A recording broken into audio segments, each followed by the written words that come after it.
मित्रों, आज हम आपको सुनाएंगे अमावस्या और पूर्णिमा, दो बहनों की सच्ची कहानी। मित्रों, एक गांव में एक किसान रहता था। किसान के परिवार में उसकी पत्नी और एक छोटी सी बेटी थी, जिसका नाम पूर्णिमा था।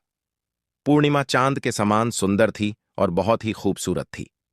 किसान और किसान की पत्नी अपनी बेटी को पाकर बहुत खुश थे। किसान खेती बाड़ी करता था और उससे जो आय होती थी, उसी से उसका छोटा सा परिवार, जो खुशी खुशी जीवन यापन करता था, बड़े खुशी के साथ किसान और उसकी पत्नी का समय बीत रहा था। मित्रों, लेकिन कहते हैं ना कि जब सब कुछ सही चलता है तो कुछ ना कुछ ऐसा हो जाता है जिसकी हम कभी कल्पना भी नहीं करते हैं। यही उस किसान के साथ भी हो जाता है। क्या होता है कि एक दिन किसान की पत्नी जो थी, वह बीमार हो जाती है और उसने ऐसा बिस्तर पकड़ा कि वह उठी ही नहीं। किसान की बेटी भी लगभग 6-7 महीने की हो चुकी थी। इधर किसान की पत्नी ने बिस्तर पकड़ लिया था और उधर किसान बेचारा बड़ा दुखी रहने लगा। उसने अपनी पत्नी के इलाज में किसी भी तरह की कोई कमी नहीं की। हर प्रकार से उसकी दवा कराया करता था मित्रों। और उस समय इतनी देखो, चिकित्सा नहीं थी। लोग देसी इलाज पर ही निर्भर रहते थे। लेकिन बहुत इलाज करवाने के बाद भी किसान की पत्नी बची नहीं और उसकी मृत्यु हो गई। अब किसान पर दुखों का पहाड़ टूट पड़ा। अब किसान बेचारा बहुत दुखी था। एक तो उसकी 6-7 महीने की बेटी थी और इधर उसकी पत्नी के जाने का दुख। अब किसान बेचारा क्या करे? अपनी बेटी को पालने और पोसने के लिए कहीं से कुछ धन कमाए, जिससे उसकी गृहस्थी का खर्चा चले। अब किसान अगर खेतों में जाता तो उसकी बेटी पूर्णिमा का कौन ख्याल रखता? अगर वह पूर्णिमा का ख्याल रखता तो खाने का व्यवस्था कौन करता? अब यह घड़ी उस किसान के लिए बहुत ही मुसीबतों से भरी हुई लगने लगी थी। उस किसान के जो अड़ोसी पड़ोसी यार रिश्तेदार थे, सब ने किसान को समझाया और कहा, देखो भाई, अब तुम्हें दूसरा विवाह कर लेना चाहिए, क्योंकि तुम्हारी बेटी बहुत छोटी है। उसे भी मां की जरूरत है। तुम उसे मां का प्यार नहीं दे पाओगे, ना ही मां की तरह उसकी देखभाल कर पाओगे, क्योंकि वह बेटी है और उसके लिए मां जरूरी है। मित्रों, पहले तो किसान टाल रहा था कि वह अपनी बेटी के लिए सौतेली मां नहीं लाएगा। लेकिन जब उसे अपनी बेटी के पालन पोषण में दिक्कत आने लगी, क्योंकि वह खेत में जाता तो उसकी बेटी की देखभाल कौन करता? अगर बेटी की देखभाल घर पर रहकर करता तो खेत पर काम करने कौन जाता? अब किसान ने भी मान लिया था कि उसको दूसरा विवाह कर लेना चाहिए। अब किसान के लिए एक लड़की देखकर उसके जो रिश्तेदार थे, उन्होंने किसान का विवाह करा दिया। किसान की पत्नी आई, जिसका नाम रूपा था। रूपा किसान से उम्र में कम थी, लेकिन वह गरीब घर से आई थी, इसलिए वह पूर्णिमा को भी प्यार करती थी। मित्रों, लेकिन कहते हैं ना, सौतेली मां तो सौतेली ही होती है। अब वो जब खुद पेट से हो गई तो वह तब तक तो पूर्णिमा को बहुत अच्छे से प्यार करती थी, उसका ख्याल रखती थी। यह सोचकर किसान भी खुश था और सोच रहा था कि चलो, मैं फालतू ही डर रहा था कि मेरी बेटी की सौतेली मां आएगी तो उसका कैसे ख्याल रखेगी। लेकिन वह तो मेरी पूर्णिमा का अपने औलाद की तरह ख्याल रखती है। अब किसान भी निश्चिंत हो गया। जब 9वें महीने में रूपा ने एक लड़की को जन्म दिया जो कि बहुत ही कुलकर्णी थी, उसका नाम अमावस्या रखा गया। क्योंकि बड़ी बेटी का नाम पूर्णिमा था तो उसका अमावस्या रख दिया। और वह जब उसकी मां ने देखा कि पूर्णिमा जो है वो तो बहुत ही सुंदर है और उसमें संस्कार भी बहुत अच्छे थे, और जो इधर पूर्णिमा की जो दूसरी बहन हुई, उसका नाम अमावस्या रख दिया। अपनी बेटी के होते ही पता नहीं रूपा में क्या बदलाव आया। वह पूर्णिमा को बहुत ही नफरत करने लगी। अब पूर्णिमा को फूटी आंख भी नहीं देख पाती थी। अब वह छोटी सी पूर्णिमा धीरे धीरे बड़ी होने लगी। मित्रों, कहते हैं ना कि जब बच्चा अभाव और बिना माँ बाप के पलता है, उनके प्यार के अभाव में तो बच्चा जल्दी समझदार हो जाता है। इधर छोटी सी पूर्णिमा अब 5 साल की हो गई थी। वो चलने लगी थी और अपनी तोतली जुबान से जो बातें करती थी, क्योंकि जो पूर्णिमा की माँ थी वह बहुत पूजा पाठ किया करती थी, इसलिए उसके संस्कारों की जो छवि थी वह पूर्णिमा पर दिखाई देती थी। वह छोटी थी, तभी जल भरकर ले जाती और शिवलिंग पर चढ़ा दिया करती थी। लेकिन यही सब सोचते कि बचपन है, और लेकिन उसकी मां, सौतेली मां जो रूपा थी, उसको पूर्णिमा का कोई भी काम नहीं सुहाता था। धीरे धीरे दोनों बच्चियां बड़ी हो रही थीं। अब जो इसकी सौतेली मां थीं, वह दोबारा से गर्भवती हो गई। इस बार उसने एक बेटे को जन्म दिया। अब तो उसका पारा 7वें आसमान पर था। अब तो वह पूर्णिमा को बिल्कुल नहीं देखकर खुश होती थी। वह तो अपने बच्चों में खुश रहती थी। किसान भी यह बात समझता था। वह अपनी बेटी को प्यार करता तो पूर्णिमा की सौतेली मां घर में क्लेश करती थी। इसलिए किसान भी कुछ नहीं बोलता था। चुपचाप जो रूपा कहती थी उसी को सच मान लेता था। अब धीरे धीरे समय व्यतीत हुआ। दोनों लड़कियां बड़ी हो गईं। इधर जो पूर्णिमा थी वह तो बहुत ही भगवान की पूजा भक्ति करने वाली सुंदर सुशील लड़की थी। उसके उल्टा अमावस्या अपने नाम के ही अनुरूप, जो एक तो कुरूप थी और दूसरा बड़ी नटखट थी। लेकिन कहते ना, मां के लिए तो क्या कुरूप और क्या सुंदर, उसे तो अपनी औलाद ही प्यारी लगती है। लेकिन जो लड़का था, जिसका नाम मोहन था, वह पूर्णिमा को बहुत प्रेम करता था। वह उसे अपनी सौतेली बहन नहीं समझता था। लेकिन अमावस्या और उसकी मां दोनों पूर्णिमा को देखकर बिल्कुल भी खुश नहीं रहती थी। अब धीरे धीरे दोनों लड़कियां विवाह के योग्य हो गई थीं और पूर्णिमा, जो अड़ोस पड़ोस में सबकी चाहती थी, वह सबकी मदद किया करती थी। तो किसान ने एक दिन अपनी पत्नी से कहा कि हे प्रिय, अब हमें पूर्णिमा का विवाह कर देना चाहिए। तब किसान की पत्नी बोली, देखिए, लड़कियों की शादी तो बाद में हम कर लेंगे। पहले घर में बहू आ जाए तो ही ठीक है, क्योंकि लड़का भी अब जवान हो गया है। मित्रों, फिर घर में उसकी चली। उसने पहले अपने बेटे की शादी की। बेटे की शादी करने के बाद घर में बहू आ गई। बहू जो आई तो वह पूर्णिमा से बहुत ही खुश रहती थी। पूर्णिमा अपनी भाभी का पूरा ख्याल रखती, उसके काम में हाथ बटाती और हर तरीके से उसकी मदद करती। उल्टा अमावस्या अपनी भाभी के किसी भी काम को हाथ नहीं लगाती थी। उल्टा भाभी पर रोब झाड़ती रहती थी। भाभी के काम में कमियां निकालती, जिससे भाभी का झुकाव पूर्णिमा की तरफ हो गया। वह अमावस्या का काम पसंद करती थी और यही जलन दोनों मां बेटी को होती थी। उसी के कारण मां को और ताने सहने पड़ते थे। मित्रों, अब दोनों लड़कियां शादी योग्य थीं। किसान ने एक दिन रूपा से कहा, देखो प्रिय, पूर्णिमा बड़ी है, चाहे उनमें 1-2 साल का ही अंतर था, अमावस्या और पूर्णिमा में, लेकिन घर में बहू आ गई है। अब दोनों बेटियों को अच्छा सा योग्य वर देखकर इनका विवाह हमें कर देना चाहिए। लेकिन सौतेली मां तो बिल्कुल भी नहीं चाहती थी कि पूर्णिमा किसी अच्छे घर में जाए। वह कहने लगी, हे पतिदेव, देखिए, पूर्णिमा के लिए अगर आप बढ़िया घर देखेंगे तो उसके लिए कहाँ से इतना दान दहेज देंगे? हमारे कोई एक बेटी तो है नहीं, हमारे 2-2 बेटियां हैं। पूर्णिमा तो वैसे भी काम में फुर्तिल है। एक काम कीजिए, पूर्णिमा के लिए कोई साधारण सा घर देख दीजिए। जब ये गरीब घर में जाएगी तो वहां भी ये काम कर लेगी और शादी में हमें ज्यादा खर्चा नहीं करना पड़ेगा। किसान ने अपनी पत्नी की बात मान ली और एक दूसरे गांव में एक गरीब घर में जाकर उसने पूर्णिमा का रिश्ता पक्का कर दिया। जब रिश्ता पक्का करके किसान घर आया तो उसने अपनी पत्नी को बता दिया। कहा, हे प्रिय, हमने पूर्णिमा का रिश्ता तय कर दिया है और अब हमें अपनी पुत्री का विवाह जल्द ही कर देना चाहिए। यह सुनकर उस किसान की पत्नी रूपा बहुत खुश हुई और बोली, अजी देखिए, मेरी एक बात और मान लीजिए, आप अमावस्या का रिश्ता किसी अच्छे घर में कर दीजिए, क्योंकि यह तो बहुत नटखट है। कम खर्च में यह खर्चा भी नहीं चला सकती। इसके लिए तो कोई अच्छा घर होना चाहिए। और एक काम कीजिए, एक ही दिन दोनों की शादी कर देंगे। दोनों की बारात एक दिन आएगी तो हमारे बहुत सारे खर्चे बच जाएंगे।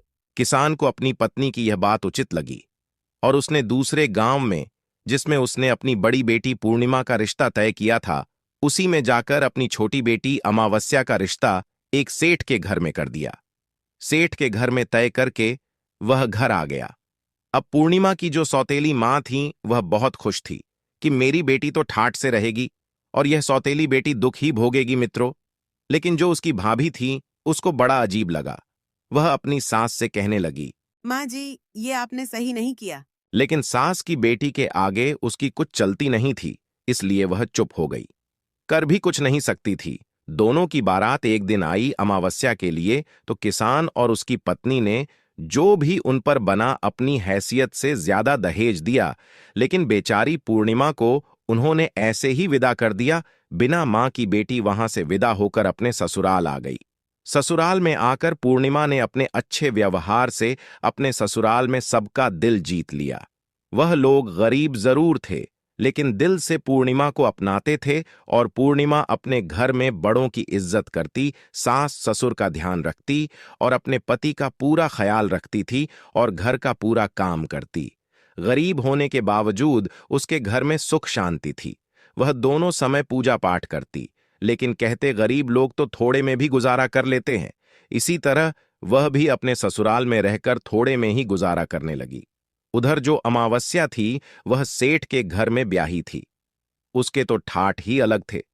वह तो उसके घर में नौकर चाकर लगे हुए थे, लेकिन वह फिर भी पूर्णिमा से जलती थी।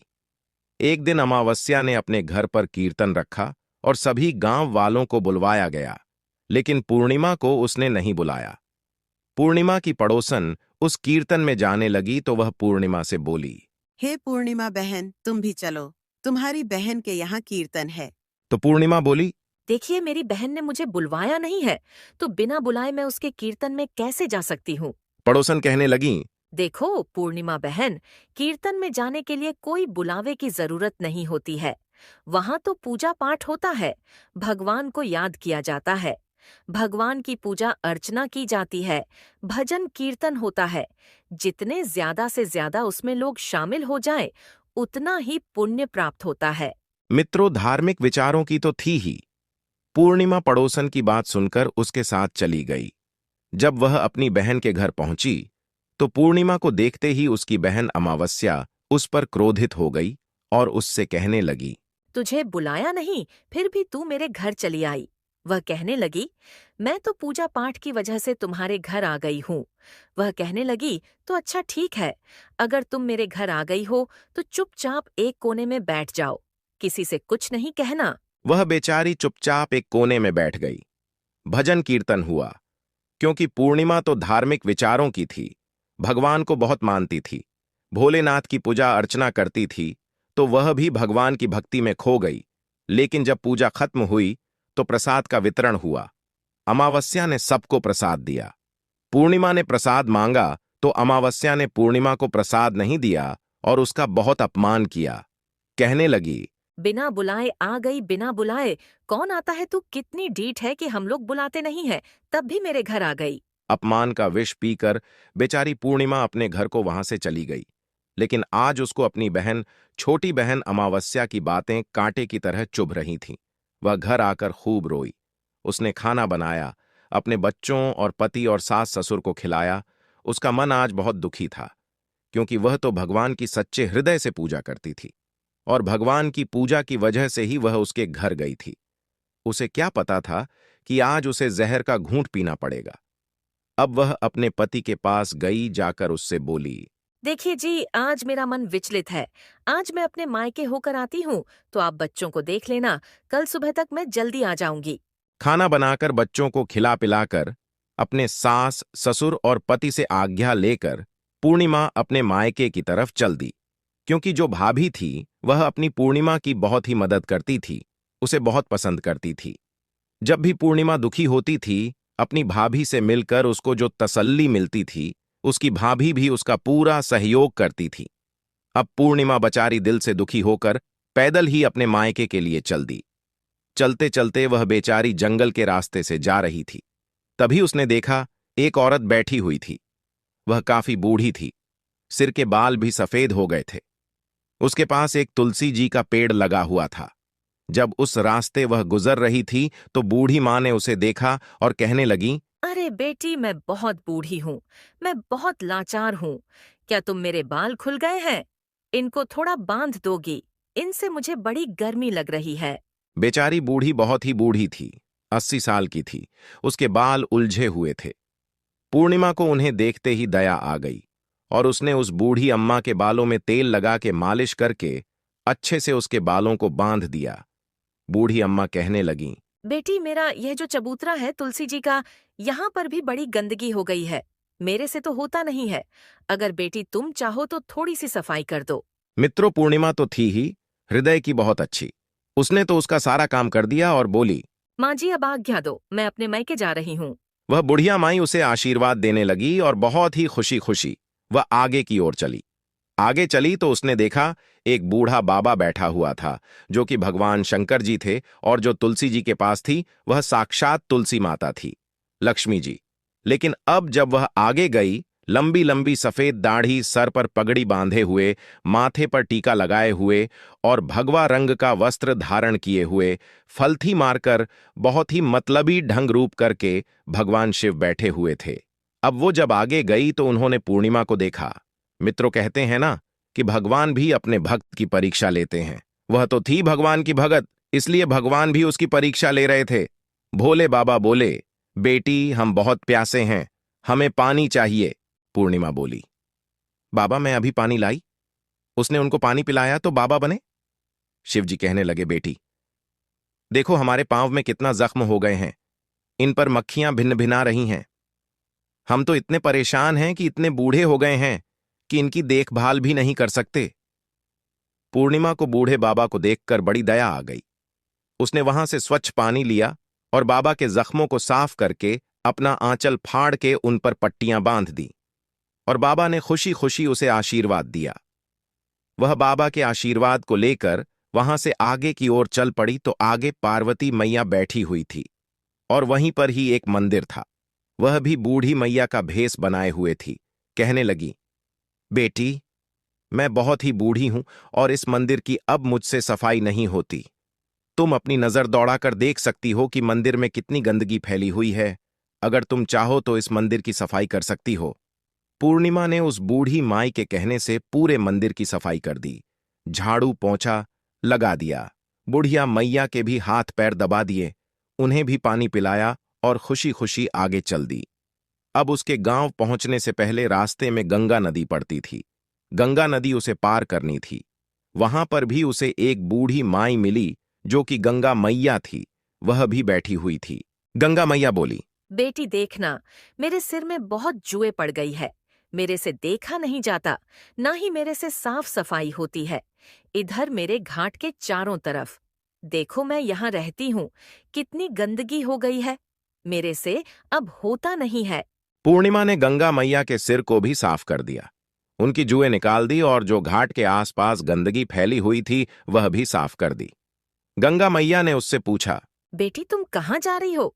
तो उसने अपनी पूरी बात बताई और बोली, माँ जी मैं अपनी भाभी से मिलने जा रही हूं। तो वहां पर एक नाव थी। गंगा मैया ने कहा, बेटी इस नाव से तुम चली जाओ। और नाव से पार होकर वह अपनी भाभी से मिलने आ गई।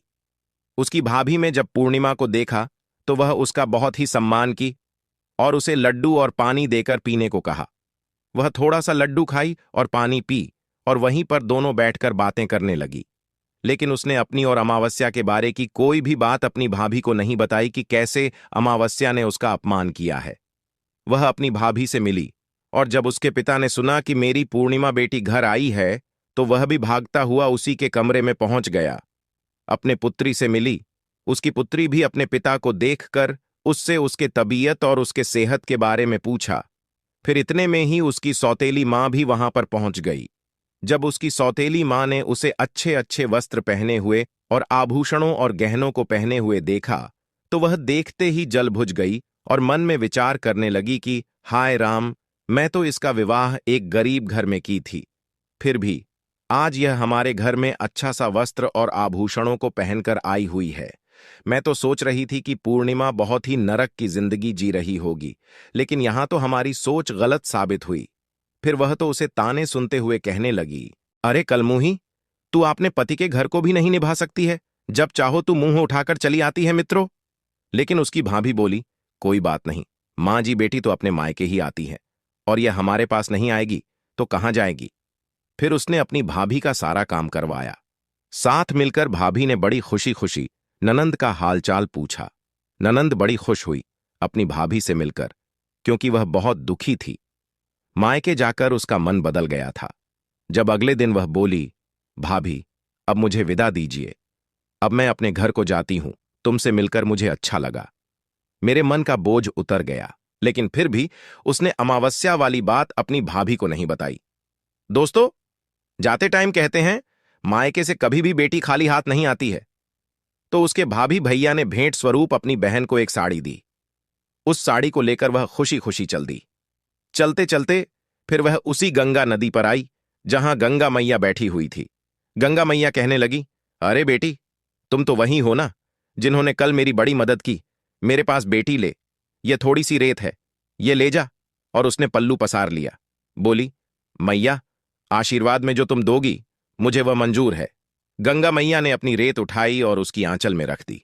वह लेकर वहां से आगे चल दी। आगे चली तो उसे पार्वती मैया मंदिर के पास मिली और कहने लगी, अरे बेटी, तुम तो कल वाली बेटी हो ना, तुम जैसी सच्चे हृदय वाली, जिसने मेरी इतनी मदद की। इतने लोग आते हैं पर कोई हमें पूछते भी नहीं है, घृणा करके निकल जाते हैं।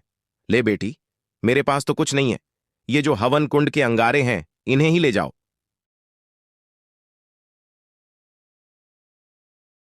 अब उसने आंचल फैला दिया।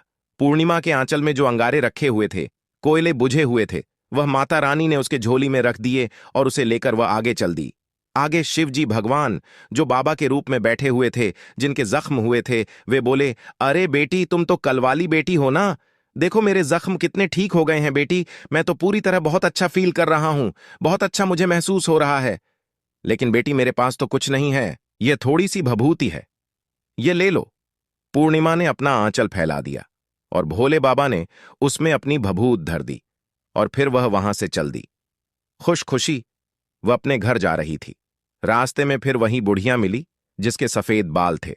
वह बोली, अरे बेटी, तुम तो कल वाली बेटी हो ना, देखो बेटी, अब मेरी तुलसी भी लहला रही है ना, तुमने इसे सींच दिया और देखो तुमने मेरी इतनी सेवा की, बेटी मेरे पास देने के लिए तो कुछ नहीं है। उसने थोड़ी सी तुलसी की पत्ती तोड़ी और पूर्णिमा को दे दी।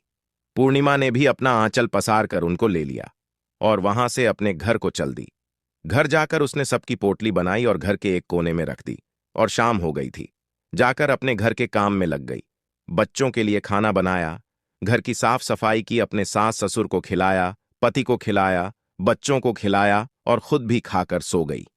सुबह जब पूर्णिमा उठी तो क्या देखती है कि उसके घर में जब झाड़ू लगाने चली, सुबह सुबह उठ के, तो उसका घर का कोना तो जो चमक रहा है, हीरे मोती तरह तरह के कीमती आभूषणों से चमक रहा है, हीरे मोतियों की चमक चमचम कर रही है। उसका पति बोला, अरे पूर्णिमा, ये सब क्या है? तुम तो कल मायके गई थी, ये सब क्या चमत्कार कर लाई हो? कहीं से चोरी की है, डकैती डाली है, क्या बात है? पूर्णिमा कहने लगी, देखिए जीना, तो मैंने कहीं चोरी की, ना ही कोई डकैती डाली। ये सब तो भगवान ने खुश होकर मुझे दिया है। और वह कल जब दुखी थी तो यह बात उसने अपने पति को भी नहीं बताई थी कि उसकी बहन अमावस्या ने उसका कितना अपमान किया था। वहां से लेकर उसने अपने मायके तक की, जब वो गई रास्ते में कौन कौन मिले, सारी बात अपने पति को बता दी तो उसके पति ने भी हाथ जोड़ लिया और कहा, हे प्रिय, तुम तो साथ साथ भगवान के दर्शन करके आई हो पूर्णिमा, तुम सच्चे हृदय की सच्ची औरत हो, तुम दुख सुख सबका जानती हो, सबके दुख में दुखी होती है। भगवान ने तुमसे प्रसन्न होकर ही तुम्हारे दुखों का अंत कर दिया है। अब तो पूर्णिमा के तो दिन ही बदल गए थे, जिसके दिन भगवान स्वयं बदले भला कौन है, उसे रोकने वाला पूर्णिमा के दिन बदल गए। अब तो पूर्णिमा का घर भी राजाओं और महाराजाओं के जैसा सोने का राजमहल भी बन गया। अब पूर्णिमा के घर में किसी चीज की कोई कमी नहीं थी। जहां पर छप्पर झोपड़ी पड़े हुए थे, वहां पर अच्छा सा सोने का महल बन गया।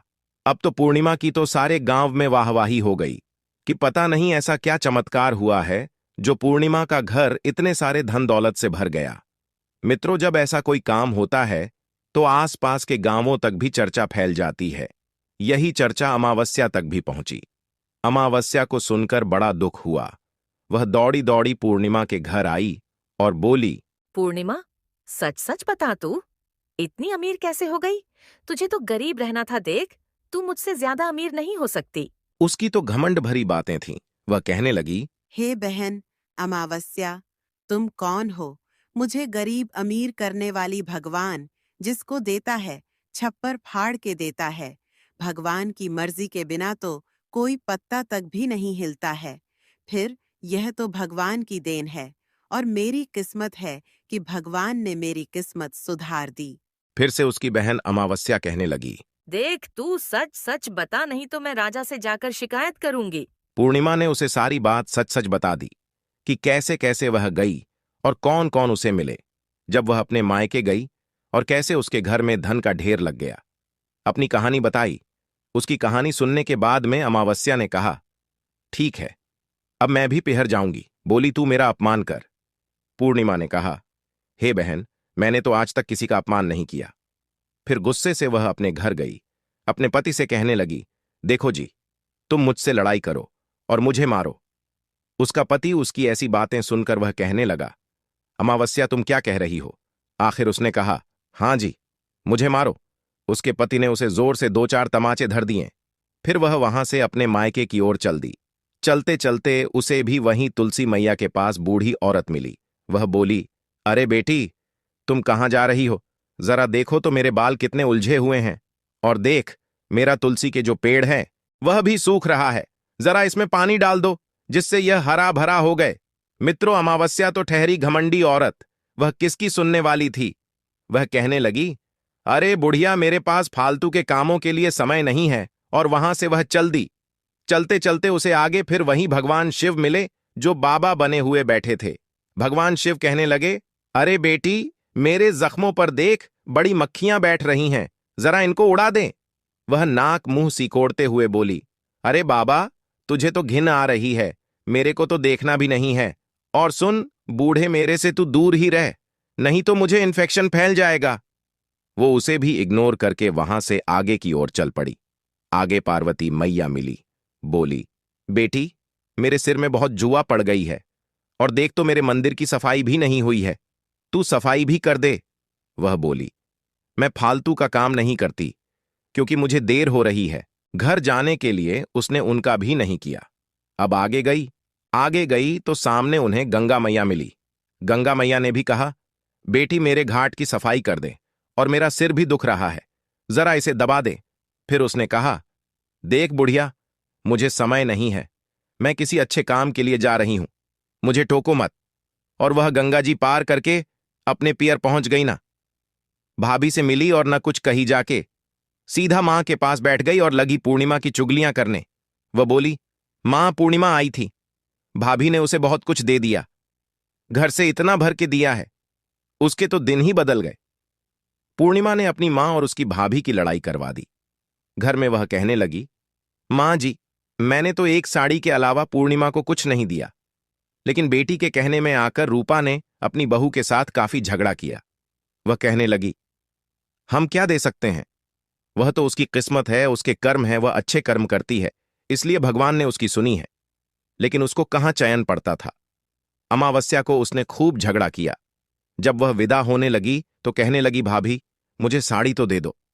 उसकी ननंद कहने लगी, दीदी, तुम्हारे लायक मेरे पास कोई साड़ी नहीं है, तुम्हें मैं क्या साड़ी दूंगी, कल से आई हो, जब से तो तुमने जो मेरे घर में झगड़ा करवा रखा है। अमावस्या की मां ने उसे कई साड़ियां दी, क्योंकि मां थी उसकी। तो और बोली, बेटी, तुझे जो जरूरत हो तू मुझसे कहा करो। क्यों इससे कह रही हो, ये तो पूर्णिमा को ही देगी, इसकी तुम नानंद वानन्नद नहीं हो, इसकी तो वही ननंद लगती है।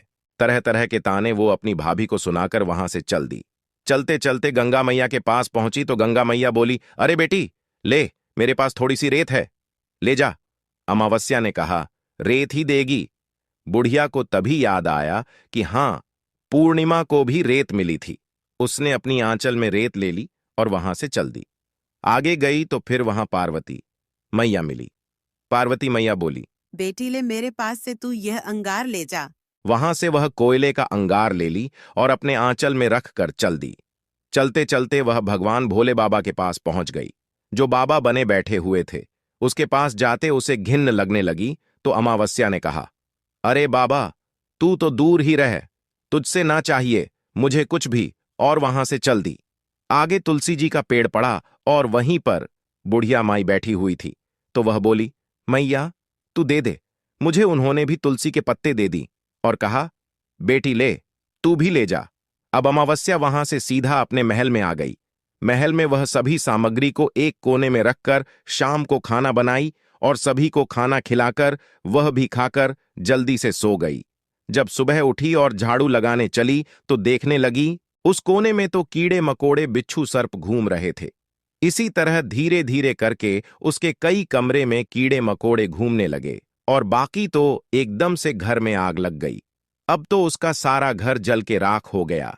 अब तो वह अपनी बहन को कोसने लगी, पूर्णिमा को गाली देने लगी और अपनी पूर्णिमा बहन से कहने लगी, बहन, न जाने किसने मेरे घर में जादू टोना करवा दिया। आप देखिए, आपके घर में तो इतने सारे सुख सुविधाएं हैं और मेरा घर तो अब जल गया। उसकी बहन पूर्णिमा कहने लगी कि यह सब अमावस्या तेरे लालच का फल है। मित्रों, पूर्णिमा तो भगवान की पूजा पाठ करने वाली एक संस्कारी औरत थी। अब वह भगवान की ओर सेवा करने लगी थी और भगवान पर और उसका अटूट विश्वास होने लगा था। उनकी श्रद्धा में अब वह कोई भी कमी नहीं छोड़ती थी। अब तो वह सबके दुख सुख में साथ देती थी। फिर उसकी माँ रूप अमावस्या से कहती हैं, हे बेटी, तूने जो कुछ भी किया वह लोभ के कारण किया है, इसलिए तेरे साथ भगवान ने ऐसा कर दिया है। अब तू इससे सबक सीख ले ताकि आने वाले टाइम में तू अच्छी बन सके और पूर्णिमा जैसा व्यवहार कर तो तेरे भी दिन सुधर जाएंगे। लालच करना बुरी बात है। तूने जो भी किया और मैंने जो भी किया, देखिए, वह बहुत बुरा है। उसी का परिणाम आज तुम्हें देखने को मिल रहा है। तेरे घर में इतना माल भंडार भरा हुआ था, लेकिन आज तेरे पास कुछ भी नहीं है। और तेरी बहन जो पूर्णिमा है, उसके पास आज सोने और चांदी, हीरे, मोतियों से भंडार भरा हुआ है। वह सबके दुख सुख में साथ देती थी, इसलिए भगवान ने उसकी सुन ली। मित्रों, हम भगवान से प्रार्थना करते हैं कि हे प्रभु, जैसे पूर्णिमा के दिन बदले हैं वैसे सभी के दिन बदल जाए, और जैसे अमावस्या के दिन बुरे आए हैं ऐसे किसी के दिन ना आए। मित्रों, उसके भी दिन इतने बुरे नहीं आते, लेकिन उसने अपनी बहन के साथ में जो इतनी घिनौनी हरकत की थी, इसीलिए भगवान ने उसका बुरा दिन ला दिया। मित्रों, यही थी अमावस्या और पूर्णिमा दोनों बहनों की कहानी। मित्रों, अगर ये कहानी आप लोगों को पसंद आई हो तो कमेंट बॉक्स में हर हर महादेव लिख करके, वीडियो को लाइक करके, चैनल को सब्सक्राइब करके बेल आइकन ऑल पर प्रेस कर लीजिए, जिससे आप सभी लोगों को प्राचीन कथाएं और कहानियां सबसे पहले प्राप्त हो सके। मित्रों, वीडियो को पूरा देखने के लिए आप सभी लोगों का धन्यवाद।